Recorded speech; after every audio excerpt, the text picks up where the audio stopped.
Hi students, class 10th की bio का हम चैप्टर 3 आज स्टार्ट करने जा रहे हैं।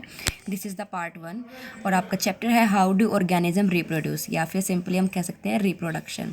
रिप्रोडक्शन क्या है? It is a process by which organism produce offsprings of their own kind. तो रिप्रोडक्शन का मतलब क्या होता है? री का मतलब अगेन, क्या करना? प्रोड्यूस करना। ठीक है, मतलब इसके थ्रू क्या करते हैं ऑर्गेनिज्म अपने ही जैसे ऑफस्प्रिंग्स को, इंडिविजुअल्स को प्रोड्यूस करते हैं। ठीक है, वो अलग बात है, सेक्सुअल अलग होता है, ए सेक्सुअल की हम अलग से बात करेंगे। अगर हम सेक्सुअल रिप्रोडक्शन की अगर हम बात करें तो वहाँ पे एक बहुत ही इंपॉर्टेंट स्टेप होता है, यहाँ से एक दो बार क्वेश्चन भी आ जाते हैं, दैट इज़ डीएनए रेप्लिकेशन। आपको ज़रा डिटेल में नहीं करना है, बस आपको थोड़ा सा इसके बारे में नॉलेज होना चाहिए कि होता क्या है। डीएनए रेप्लिकेशन का मतलब क्या होता है? जब डीएनए अपनी कॉपी बनाता है, ठीक है, तो उसको हम क्या बोलते हैं? DNA replication. मतलब डीएनए से डीएनए बनता है जब, उसको हम क्या बोलते हैं? DNA replication. DNA makes its copy because DNA is the genetic material which contains all the information to make specific protein which forms enzymes to control the chemical reaction of the body. अब जब भी क्या होगा, किसी organism को reproduction करना होगा तो क्या करना पड़ेगा? जो भी उसकी नई सेल्स बनेंगी, जो भी रिप्रोडक्टिव सेल्स होंगी, उसके अंदर क्या करना पड़ेगा? डीएनए को कॉपी करके उनके अंदर ट्रांसफर करना पड़ेगा, क्योंकि आगे क्या होगा, फिर उन गैमेट्स का फ्यूजन होगा और क्या बनेगा? जाइगोट बनेगा। तो ऐसे ही होता है, फादर के गैमेट बन रहे हैं स्पर्म्स, अगर हम ह्यूमन बींग्स में बात कर रहे हैं, एनिमल्स में बात कर रहे हैं, और जो आपकी मदर है वहाँ पे क्या बन रहे हैं? आपके एग्स बन रहे हैं। क्या बन रहे हैं? गैमेट्स बन रहे हैं। वो गैमेट्स बने कैसे हैं? जब आपका डीएनए का रेप्लिकेशन हुआ तभी उसके अंदर क्या हुआ कि हाफ डीएनए कहाँ पर चला जाएगा? उसमें गैमेट्स में चला जाएगा। ठीक है, नॉर्मल सेल्स थी, जो जर्म सेल्स थी, उन्होंने क्या कर दिया? हैप्लॉइड सेल्स बना दी। ठीक है, और वो कैसे बनी है? डीएनए कॉपी की वजह से ही बनी है। अब क्या होगा, डीएनए के पास क्या होती है? सारी की सारी इन्फॉर्मेशन होती है कि कौन कौन से स्पेसिफिक प्रोटीन बनाने हैं किसी की नए ऑर्गेनिज्म की बॉडी को सिंथेसाइज करने के लिए, फिर आगे जाके उनसे स्पेसिफिक एंजाइम बनाने जो डिफरेंट टाइप के केमिकल रिएक्शंस को कंट्रोल करेंगे। ठीक है, तो सारी की सारी जितनी भी इन्फॉर्मेशन, अब आप देखो, एक गैमीट था, एक स्पर्म था, एक एग था, दोनों का फ्यूजन हुआ, जाइगोट बना। जाइगोट भी क्या है? एक सिंगल सेल है।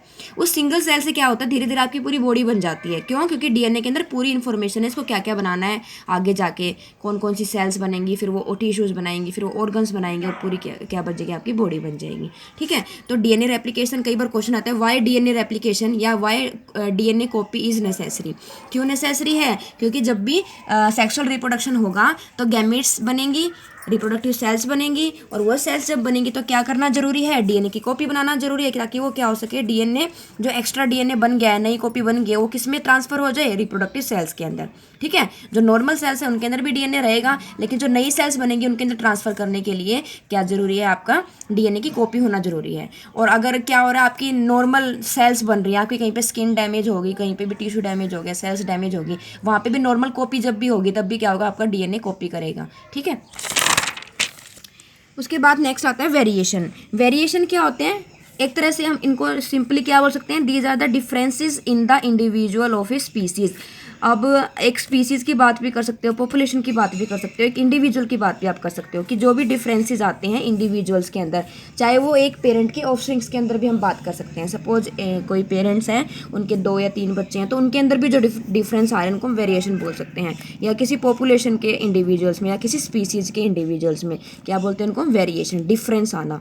तो वेरिएशन क्या है? इंपॉर्टेंट है हमारी स्पीसीज़ के लिए, लेकिन एक नॉर्मल इंडिविजुअल के लिए, सिंगल की अगर हम बात करें, सिंगल इंडिविजुअल्स की अगर हम बात करें, उनके लिए नेसेसरी नहीं हो सकता। जैसे हम यहाँ पे डिस्कस करते हैं, सपोज आपके एनवायरनमेंट में आपके इकोलॉजिकल ऐसी कंडीशन जनरेट हो गई कि नॉर्मल जो पॉपुलेशन है वो सर्वाइव नहीं कर पाई, मोस्टली क्या होगी? डैमेज होगी। जैसे अभी कोरोना वायरस का अटैक चल रहा है, जिसकी इम्यूनिटी स्ट्रॉन्ग होगी वो तो क्या हो जाएंगे? बच जाएंगे। लेकिन जो बाकी जो नॉर्मल है आपके, जो मतलब सर्वाइव नहीं कर पाएंगे, उनके लिए तो क्या हो गया? नुकसान ही हो गया ना, वो तो क्या हो गए? मर गए। लेकिन जो वेरिएंट्स बच गए, मतलब जिसके अंदर कुछ ना कुछ ऐसा चेंज आ गया जो क्या हो गए? सर्वाइव कर पाए, तो उनके लिए क्या हो गया? फायदा हो गया। तो नई नई वेरिएशन आएंगी तो क्या होगा? नई नई स्पीसीज बनेंगी, तो इससे क्या होगा? एवोल्यूशन होगा। तो स्पीसीज के लिए तो क्या हो रहा है? फायदा हो रहा है कि नई नई स्पीसीज बनेंगी। लेकिन जो नॉर्मल इंडिविजुअल्स हैं उनके लिए क्या हो गया? डैमेज हो गया, नुकसान हो गया। तो कई बार क्वेश्चन आता है कि एक्सप्लेन जो वेरिएशंस हैं वो स्पीसीज़ के लिए तो बेनिफिशियल है, लेकिन इंडिविजुअल के लिए बेनिफिशियल नेसेसरी, मतलब हमेशा नहीं, कभी कभी बेनिफिशियल हो भी सकती हैं, कभी कभी नहीं भी हो सकती। हम कोरोना वायरस की खुद की बात कर लेते हैं। कोरोना वायरस क्या कर रहा है? हमारी बॉडी में जाके इन्फेक्शन कर रहा है। सपोज कोरोना वायरस के स्ट्रक्चर में ऐसा चेंज आ गया कि क्या हो गया? वो खुद ही डैमेज हो गया।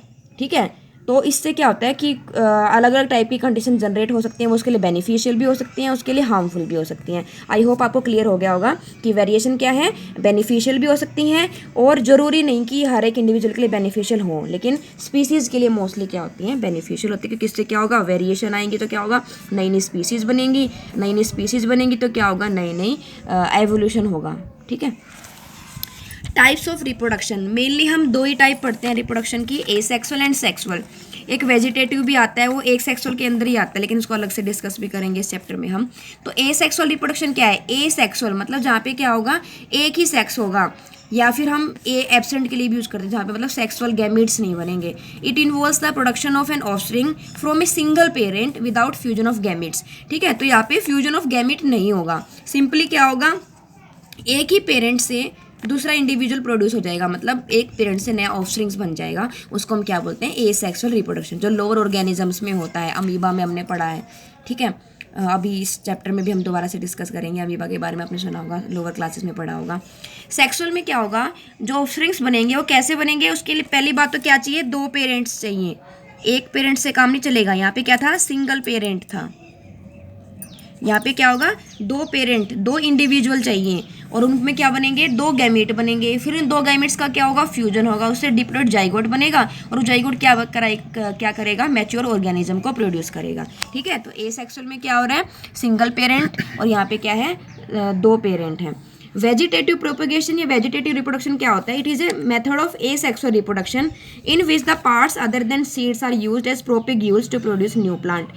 प्लांट्स के केस में हमने क्या बोल दिया है, तो ये एक तरह का एसेक्सुअल रिप्रोडक्शन है, लेकिन अलग से नाम दे दिया वेजिटेटिव प्रोपगेशन। इसमें क्या होगा, जैसे नॉर्मली हम क्या करते हैं, सीड्स की हेल्प से नया प्लांट बनाते हैं नॉर्मली, लेकिन आपने बहुत सारी जगह पे ऐसे भी देखा हो, जैसे कि आप रोज में कटिंग्स लगा देते हो, कहीं पे ग्राफ्टिंग कर देते हो।